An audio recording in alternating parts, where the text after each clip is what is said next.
Hello পরিবার, আজকের recipe হচ্ছে লাউ চানা। প্রথমেই একটা কড়াইতে তেল গরম করে নেব।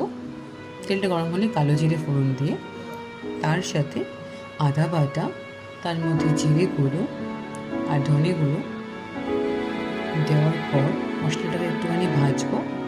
ভাজার পর একটুখানি আমরা এর মধ্যে হলুদ গুঁড়ো দিয়ে দেবো।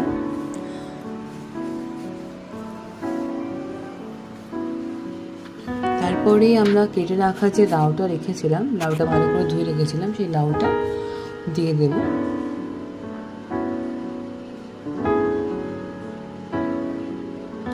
তার মধ্যে একটু নুন দিয়ে অল্প পরিমাণে দেব, দিয়ে আমি ভালো করে মশলাটা মাখিয়ে ঢাকা দিয়ে দেব। ঢাকিয়ে কিছুক্ষণ রাখবো।